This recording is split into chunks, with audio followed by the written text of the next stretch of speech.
Alrighty, fellas, I think it's time we go ahead and jump into things. Good morning, my name is Patrouski. Welcome to PokeMMO Stream Recap 333. Kind of a cool number. Your daily source of Pokemon news, tips, tricks, information, and just general discussion inside the community. I'm going to be doing some XP training, a lot of grinding today on the Ironman. I'm not going to lie. If you want to see weekly Ironman progress videos, they come out every Sunday. The previous two ones, episode 1 was 3 hours long. Episode 2 was 2.5 hours long, and I'm trying to cut them out and make them as succinct as possible. It's just a lot of stuff, a lot of content. 144 hours have already been spent on the Ironman, which is crazy to think about. Anyways, let's jump into our actual daily news, right? The thing you guys are here for: upcoming catch events, community suggestions, what people are talking about. Let's jump into it. So first things first, upcoming catch events, easy stuff. I've talked about this one before, but there's a new one that just got posted, I think today. There is a upcoming Drifloon catch event, the 31st of May, 2025, of course. That's the current year. 3 p.m. ET, that's my time zone, so I do a little converter for you. You can use this or click the forum, you can check the forum post yourself over on the PokeMMO official forums under official events. That's where all catch events are posted, but it's kind of annoying to check that every single day, which is why I like to try to spread the information, spread the news. Valley Windworks Sinnoh, 1 hour to catch as many Drifloon, Patrouski, Shinx, and Bidoof as possible. Modest and bold are the nature bonuses, and the first place prize is a shiny Drifloon, which is really nice. Catch events are amazing if you've never done them before. I have plenty of guides and videos that explain catch events. They're a really good event for new players, intermediate players, and pretty good for veteran players. Fall for them a little bit because the prizes aren't as good for them, but they break up monotony and are just fun and engaging the community, which is also amazing for endgame and veteran players. And it's also just cool to say that you've won a catch event. Trying to win a catch event is really hard. It usually takes like hundreds of catch events. It's tough, man. So first place prize for this upcoming one on what's going on May 31st is a Drifloon. This will actually be during my STREAMATHON, which also is coming up this Saturday. Next up, new catch event posted 18 hours ago, very recently. A Lillipup catch event. Sorry, confused my L Pokemon. 2nd of June. So the first June catch event scheduled. 2nd of June, Monday, 1 p.m. ET. I can do this catch event on the Ironman. This will be a good Monday catch event to get into the week. Route 1 Unova. The beauty of this is even if you don't have Unova done or unlocked, you could actually, if you come from a different region, you could make sure you stock up on Pokeballs before you go to the next region. Make sure you do that. And then just go over to Unova, pick a starter Pokemon, and pretty much just participate in this catch event pretty ASAP, right? So just prepare for that if you want to. Route 1 Unova. 1 hour to catch as many Lillipups and Patrats as possible. The nature bonuses are very funny. +10 for Adamant, -10 for Modest. I like the severe nature bonus, is kind of interesting. And then a shiny Lillipup is the prize.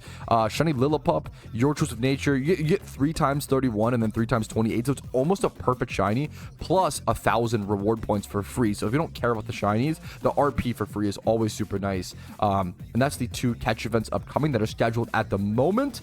Next up, we have some community suggestions. Now, suggestions have been added pretty fairly. I actually saw Xanarchy talk about that. I super agree. Xanarchy said on the forums he's seen like 40 or so, 30 or 40 suggestions actually added to the game. So I do think the devs take the suggestion box pretty seriously. And they do really look at it. It's not always, 30 to 40 added when in terms of, I'm sure hundreds, maybe even 1,000 have been suggested, but that just makes sense, right? Oh yeah, Tarake's actually in chat. What are the odds? I was about to glaze. That's so funny. Tarake, I know you just Twitch primed, but you have to believe me. I was about to glaze this post about how well it was written before I even knew that you were a viewer and before you Twitch primed, okay? So for future reference, keep that in mind. Now, Tarek makes a post on the forums saying to add a cash on delivery system to mail trades, and he presents it and writes it all very well. Little like college thesis paper over here with a summary. Why is this needed? Let's talk about what it is, right? I'd like to propose the implementation of a cash on delivery service, aka COD or Call of Duty. True. System for the in-game mail feature in PokeMMO. This system would allow players to safely buy and sell Pokemon or items through the mail with an automatic payment only being made when the buyer collects that item or Pokemon. This is really important because one of the most common scams are mostly not common in PokeMMO because you get banned if you try to scam in PokeMMO. But the most common type of scam is Ditto Box scamming. And that is usually done through the mail, and you can scam, you know, hundreds of Dittos and millions of Pokeyen in one like quick transaction, which is kind of brutal. So it's a big thing to watch out for. Why this? He'll jump into that and explain that why this is needed. Over the years, many of us have traded rare Pokemon, boxes of Dittos, the big one, breeding resources, event shinies, or expensive items through trust-based mailing. This method exposes players to risk because there's no guarantee the seller will sell as promised. There's no guarantee the buyer will pay after receiving the goods. It's actually kind of crazy with all the new players coming in and asking me like, hey, how do I not? There are solidified ways and solid ways to make sure if you get scammed that the person who scams you gets banned, and you can really raise the likelihood of you getting your items or goods returned or Pokeyen returned. But it's that part's not foolproof. You might not get your stuff back, and you can't really avoid getting scammed in Pokemon in terms of Ditto boxes with the current system, right? You can in certain ways, but it's way less efficient, and it's kind of crazy how much trust trading happens. It's kind of crazy. I'm just gonna skim through this. We're not gonna go through if you want to read the full forum post in depth, please go check out the forums, but I'm just gonna skim through this. It goes over the positives and negatives, and I agree with them. There's not really many negatives aside from possible mail spam, time expiry. You'd have to like send stuff back. It's really just dev time. UI complexity and dev time, I think, is a big thing. It even brings up like a possible tax system where they could add an extra gold sync or a Pokeyen sync with this. He really took his time and really laid this out well. If you want to see this fully in depth, go check it out. But I think a cash on, some sort of system that makes it so you can box trade, cash on delivery, whatever it is, right? We talked about this for many months now. It saves the players stress, scams, headaches, annoyances, trust issues, and the big seller is that it saves the developers time. Every time someone scams someone in PokeMMO, because scamming is against the rules, this is why most MMOs actually don't make scamming against the rules, because then it becomes a he said she said battle of trying to decipher who scammed, who did what, was it actually a scam, like yada yada yada. So every time a scam happens, Pokemon has to look into like the case individually and look into the details and hope that you have evidence. It's a pain in the butt. It would save so much developer time and so much customer service time if we had a system in place to just take care of that. So there's a big benefit there. I like this guy's post because he's so based, for lack of a better way. He's so upfront about it, okay? I respect this guy. Is he a little hot-headed? A little off the hinges here? Yes, okay? But he puts the salt emoji before and after his message, okay? Let's go through this. This is fix the Hoenn Battle Frontier, please. All right, dudes, this is ridiculous. Great start. Hoenn is such an old region, even in PokeMMO, yet it's still bugged as hell, not to mention missing content, but okay, that's not the worst, actually. Challenges which are supposed to work are a joke. Battle Factory, game takes away held items from you right after a one battle. Okay, he's being a little hot-headed, but this is a big problem. The game, like, taking off your choice bands, your choice stars, your life orbs, whatever, right? If this, I haven't experienced this bug personally because I haven't tested this, but this is a really bad bug that could really matter for people on Ironman accounts or people trying to do the Battle Factory for fun. You shouldn't have to worry about this bug, right? Not fixed for years. I managed to get a 40 win streak and the game decided to take away my lead Pokemon. Imagine that. It just randomly left me with 2 versus 3. Like, this would drive me crazy. If I was a player playing the Battle Factory for fun, I don't know if maybe this is an intended mechanic and it's like a challenge thing. I have no idea. I honestly don't know, to be fair. I'm taking this guy at face value, so keep that in mind. Maybe they do take away a mon to make it 2 versus 3 to make it more difficult. I could see that. I have no idea, honestly. I managed to win 3 battles like that and then unfairly lost for some of the damned bug. Yes, that's why I'm so salty right now. I respect a person who admits, you know what, I'm mad. This may not be 100% presented well, but there's probably something that you could charitably glean from this, right? I got a win streak in other modes, which prefer to continue. I think myself something just to rub it off. I get the frustration. Is he a little harsh? Yes, but I think it's understandable to be rightfully frustrated about a mechanic that hasn't been fixed since it's been introduced in 2015. Reasonable crash out. I think we're in the era of reasonable crash outs. Could he have been a little nicer to the devs? Sure, but I don't know. I think unfinished poor work is a pretty fair critique. It's a little harsh, but it's not like he's not being toxic, in my opinion. Like, what the hell? Like, does a sentence like "what the hell?" question mark add value to the? Not really, but that's we're getting into semantics. I think it's fine for the most part. I respect his acknowledgement of it. Fix it so future players won't get mad and disappointed like me. This is a based individual. I'm surprised nobody's pointing it out. I know it's not the most popular activity, but it is in the game, unfinished and bugged. Come on now, salt emoji. I can respect this. I think this is a fair way to a reasonable crash out. Nothing here was too harsh. Yeah, I think the devs get overly shit on, and the people are too harsh to them a lot, but I think that was a fair, understandable crash out. Next up, I am so biased. This is something that I've been talking about, I think, for about a year now, maybe a year and a half, is that I think the number, and I could be wrong, what do I know? Just because I have 10,000 hours does not mean I understand like markets and economy and everything about the PokeMMO game. It's a very, very deep game, and it doesn't mean I know like what would fix or what would solve things, right?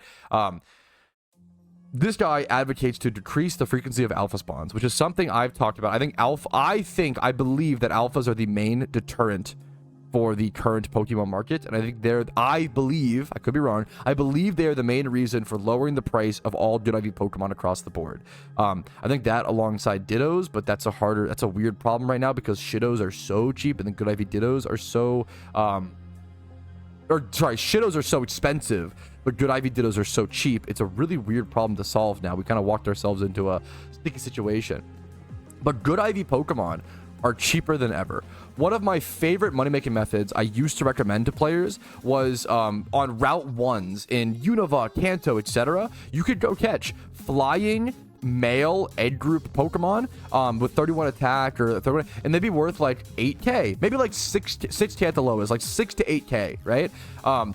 31 IVs have really good, decent value in Pokemon because you'd always breed them up, right? The problem is, look what's happened. This price has fucking tanked from 6 to 8k down to 3.5. I think it was like 6k for female flying egg group and like 8k for male. Now, female flying egg group 31 attacks are 3k, whereas males are 3,500 to 4k, right? They've really, really tanked down in price. And this has positives and negatives to the market. The problem is that this makes it harder for new players to make Pokeyen, right? We get to the price. Oh, I'm stupid. One sec. Thank you. Sorry about that. Good call, chat. There we go. There we go. Sorry about that. Whoops. Caught. Okay. Male flying egg group 31 attack is now 3,500 Pokeyen, right? Maybe like 4k. Females are 4k, 3k, right? These used to be 6 to 8k a piece. These have halved in price, quite literally. They've lost 100% or 50%. What's the math? I don't know, bro. A lot of value, right? It's tough because now it's harder for new players to make Pokeyen. Catching Pokemon for egg groups and selling as breeders used to be one of the best new player money-making methods.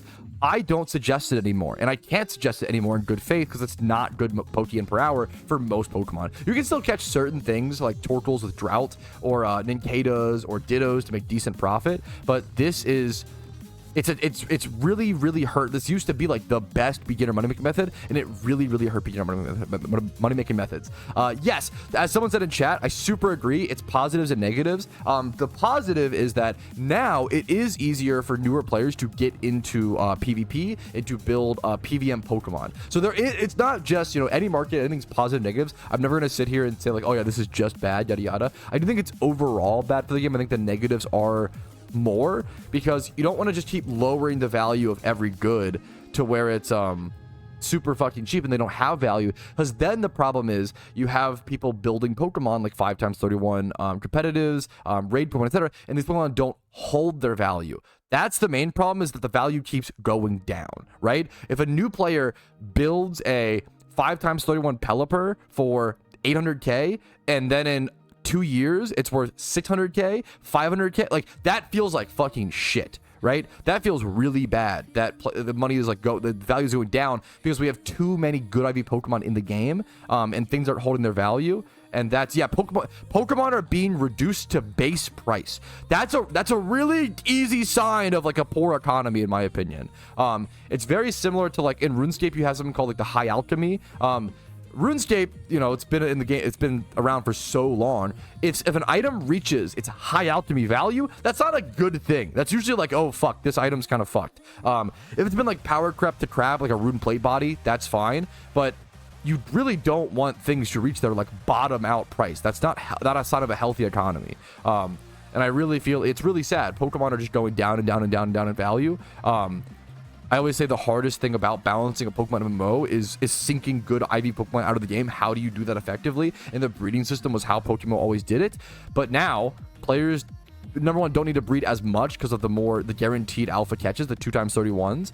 And people just also don't need to catch for profit. You can just go catch alphas. And the price of 31s is just dramatically fallen. It's just really sad to me, in my opinion. So really easy forum post basically just says, hey, we should change it to like twice an IRL day. I've advocated for right now we get like 3 or 4 alpha spawns every single IRL day, okay?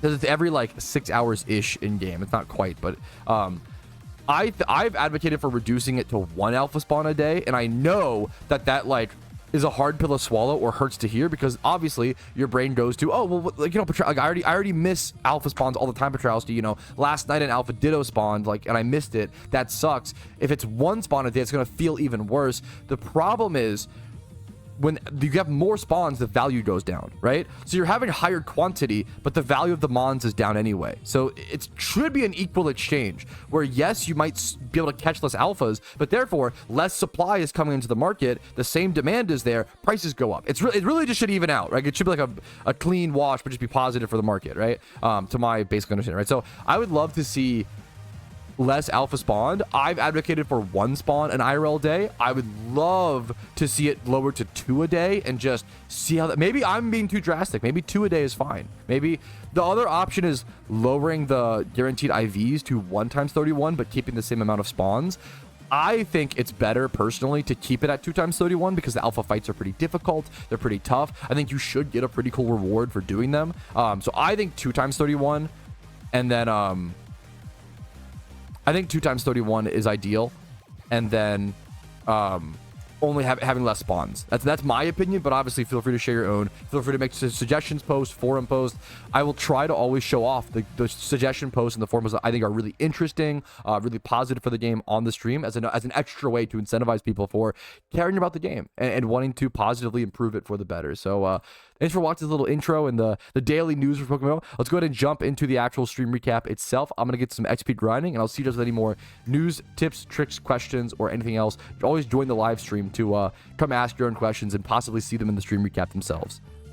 Yo, Pat, I was thinking about something.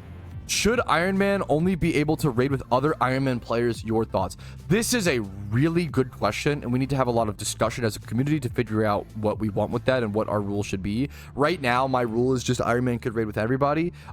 This is because I think it just becomes too complicated. There's not really enough Ironman pragmatically, but this happens. Okay, this is a thing in old school RuneScape. Whenever you raid as an Ironman, you can't share or split the drops, but that's not a problem in PokeMMO. We don't have shared or split drops, if that makes sense. I would argue raids are difficult enough, and there's not enough Ironmen, where I think it's probably fine for Ironmen to, what's it called, to be allowed to raid with other players. I think if you force yourself into Ironman only raids, I think it becomes too impragmatic is the best. Like, it's not really viable as much. It would really inhibit us from being able to do raids. Imagine like having to rerun raids with someone else because like there's only so many Ironmen. They can't find a group that hasn't done it yet. Like, that's gonna become a real problem. I feel like organizing a team and doing structured raids the same way you would on a main account is totally fine on an Ironman. The difficulty comes, in my personal opinion, obviously we could have discussion, the difficulty comes from having to create all of your own raid Pokemon. That's hard, right? That's hard enough, right? And that's the whole thing. And this is the case with Ironman and in old school RuneScape, where they have to grab all their own gear, right? Now, if I were, now the counter thing is, if I were a main account and I saw an Ironman wanting to join our team, I would be like, let me see your Pokemon. Because there's a way higher chance that person is going to be the weakest link to the raid. And as a main account, I would be a little more harsh about letting Ironman join my raids. I'm sorry. I think that's fair. I think Ironman should have to kind of deal with that. Like, you either need to have a really good raid team and fucking live up to the don't let your team down, or pass up on raids and be okay with that for the temporary time being, right? We don't even have any active raids. It's a perfect time to start the Ironman because we don't have any active raids right now, right? We only have what's it called? We only have We don't revert to the event season. You have a whole team of Ironman soon. The problem is 91 Ironmen is not enough to do, like, I'm sorry, but that's not enough to, like, get groups of 4 people and to, like, everybody to meet at the perfect times. Do you think 91 of these people will be playing the account by the time the event season comes around? Not to be harsh, but, like, you know, it makes sense. As well as we'll have the raid. It wouldn't surprise me. To be fair, I don't know how popular Ironman will get. But it's going to be hard for me to get proper raid teams ahead of the event season. I would bet you less than 100 Ironmen. Probably less than. I would bet you around. The problem is I just don't know how many people. Maybe people will take it way more seriously and blow me out of the water, which would be an amazing thing to see and a great expectation. But I would guess maybe 100 people. No, not even. I'm sorry. 10 Ironmen, 10 to 20 Ironmen will have raid-ready teams by the time this event season rolls around. It's hard, man. Like, not that many people are gonna have. Not people are gonna have the time. I think Ironman only raids would be too extreme, personally. But I love the extra restrictions, so I respect it. The problem is we have different raid systems due to comparatively to OSRS, right? So we don't have the issue of splitting drops. But I think the biggest thing would be the biggest downside is getting your own Pokemon, getting your own items, and I think it's totally fair. If I were a main account and someone said, "Hey, I'm an Ironman, can I join your raid?" I would be like, let me see your Pokemon. Like, maybe not. As main account, as main players, I would tell you guys to be very harsh as a judge on Ironman. And don't be afraid and don't be ashamed to turn down Ironman from joining your raid if their Pokemon don't stack up, okay? If they're like almost as good or almost, you know, don't be like rude or super exclusionary just because you hate Ironman or something like that. But I could definitely see it's on the Ironman to have our raid Pokemon be good enough for those raids, for sure. Wow, Mr. Totally Not Sponsored Chatter, you bring up a fantastic point. How long is the Streamathon going to be on Saturday? Really, really great question. Firstly, there's going to be a Streamathon on Saturday, this coming May 31st, where I will be shiny hunting a ton on the Iron Man account, as well as opening mysterious balls on the main account, as well as giving out prize box Pokemon on the main account for fun, and then also giving out prize box Pokemon to anybody who gets a shiny at the same spot that I'm shunting at during that stream. Now, currently, the stream is only scheduled to be 2 hours, but it could be extended by Twitch subs during. One Twitch sub, whether gifted or not, will be like plus 2 minutes, I think. And then, because it's mostly meant to encourage Factor subs and HelloFresh subs. My HelloFresh sponsorship has ended. My Factor sponsorship has just begun. They're actually owned by the same company, hilariously, and they're 2 different products that offer very different things. HelloFresh, which just ended, ships ingredients to your door and helps people get into cooking and learn cooking. And it's a really good way to get like fairly priced portioned ingredients with really fucking tasty meals, like legitimately really good. Factor is what I call them bougie TV dinners. Imagine growing up, I always wanted to eat like microwaved food, like Hot Pockets, until I was 40, okay? Unfortunately, if I did that, I would die at 30, okay? Factor is meal prep without all the work, all the cooking. It's at a really, with your first box, if you get your first box using the link in the description, you get 50% off. I'm not memeing. With that deal, it's really fucking worth it. It's really, really good, really worth the try. If you want to discontinue afterwards, I totally get it if it's like out of your range or not really worth it to you. With the discount, with how expensive food is right now, 50% off of food feels really fucking good. It feels really nice. Factor was unironically a game changer for me during the previous shiny war. I would have not been able to focus on shiny hunting without having my nutrients just taken care of for me. It's really good, delicious meals. I always praise Factor for they season the crap out of their vegetables and you really notice it. It's really, really tasty. You can try a bunch of different foods. There's like Indian dishes, a lot of chicken dishes, Parmesan chicken, like kind of like pasta dishes, rice dishes, a lot of like Hispanic dishes. There's a lot of really beautiful fucking foods with Factor, and I really recommend it. It's really easy. If you HelloFresh is like, oh, you have an hour after work, you want to cook, have fun, whatever. Factor is, are you really busy? Are you really tired? Are you really, are you stressed? You want to have your nutrients taken care of for you. Factor does it. They give you really good nutritional value, really tasty meals, being super fucking healthy, and while being really well priced with the deal. The deal is legitimately very, very good, and it's the best way to support the stream by far. It's the best way to, if you ever wanted to support the stream, ever wanted to donate, sub, etc., Factor is a win-win-win because it supports the stream, gets you food, and we also add hours to the Streamathon, as you can see over here. Every single Factor sub will add 1 hour to the Streamathon, as well as I will open 10 mysterious Pokeballs per Factor sub / HelloFresh sub, as well as I will give away an extra prize box Pokemon at random to people in chat, as well as if you get 10 Factor subs, I'll buy a piece of background decor, like the British flag you can see back there. I love very, very much. And we have some like meme ones that if we ever get to them, sure. If we get to 20 Factor subs, we'll have to decide that, I guess. But that's kind of, we'll see what happens, right? But check out the Streamathon this upcoming Saturday for more information on that, and subscribe to Factor. It's the best way to support my content, allow me to do it full time, and put more time and energy into the Ironman series, especially if that's something you've been enjoying. Thank you so much for listening to this little read, and I hope you enjoy Factor as much as I do. I legitimately really do like it, and I only take sponsorships from products that I believe in. So check out Factor. It's for a very busy type of person.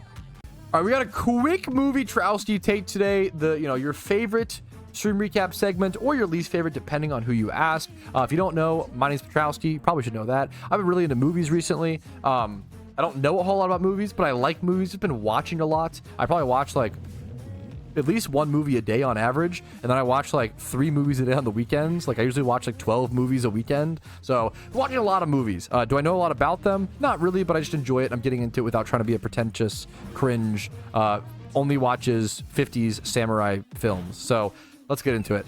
We watched Final Destination Bloodlines with my wife in the theater. She did have to look away for a few moments, which was understandable because this movie had some of the most insane, I think the most insane death in the entire series. I'm not going to say anything about it because I don't want to spoil anything. Is it still in theaters? Very good movie. I really just love Final Destination. It's actually like the series is so cool to me and so good. I think horror movies, I actually used to hate horror movies growing up, but they've really grown on me because horror movies can have some of the best like stories in media, but I don't love, it's funny, I don't love a lot of the gore and a lot of like the scary elements, which is like a lot of what you'd think of Final Destination as like a, crazy ways to die sort of simulator. But no, they're actually like is a beautiful lesson to the whole point of Final Destination is a reminder you can't escape death. That one day it's going to happen, and to not be afraid of it, and to it's kind of a grim, message, but it's still an important one, and still kind of a beautiful one in my opinion. I'm also hitting boulders. One sec. But I think this one was really, really good. As someone who actually watched all the Final Destinations within the past few weeks or so, I watched 1 and 2, gave them both 4.5 ratings. Loved 1 and 2. 1 and 2 are amazing. 3 and 4 are terrible. I would straight up skip them. 3 and 4 are not worth watching. They are almost entirely theater bait when 3D movies were really big. That's the best way to describe them. 3 and 4 are really not good. But the lead actress of 3, I think, is Ramona Flowers from Scott Pilgrim, and more importantly, the love interest in Sky High. So some people will watch for that fact, which is understandable. Now, this movie's really good. Final Destination, horror movies do this thing a lot, where the first 2 movies are amazing, and then 3 and 4 are terrible. That's exactly what Final Destination did. But then 5 was also really good, and this is number 6 in the series. I think this is the best one in the series by far. Which is actually kind of crazy because they took a long break from it. When they actually put a budget into these movies, they're so good. Obviously it's a lot of gore and a lot of tough things to watch. It's not for everybody. But it's a really good movie. It's a really good movie, a really good Final Destination if that's your cup of tea and you like that sort of thing. To wash down the Final Destination, I went home and I watched Tangled with my wife for the first time. She's already seen it, but Tangled was cute. I don't have anything super. I don't have much to add to Tangled. It was just cute and a pretty creative retelling of Rapunzel, creative and interesting and fun. That's it. That's the whole Movietrouski take. Alrighty, fellas, a little bit of a shorter stream today. Only been live for about 4 hours or so. We have the Streamathon coming up this Saturday, so make sure to check that out. I'm gonna go ahead and call it for today, fellas. Thank you guys so much for watching the stream. I really fucking do appreciate it. Like the stream if you enjoyed it. Dislike if not. Subscribe to the YouTube channel for daily PokeMMO videos. I do upload every single day. I stream Monday through Thursday on Twitch at 12 p.m. ET.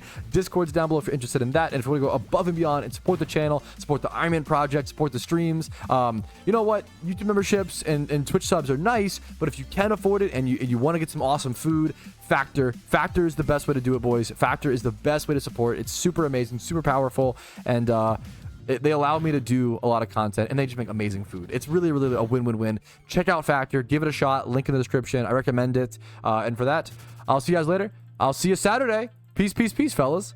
Yo, Patrouski here, and I wanted to thank you personally for watching the video until the very end. I really, really appreciate that. And if your name is on this list, thank you to the moon and back, because you allow me to even make these videos by supporting the channel. Thank you so much for watching, and have a great day.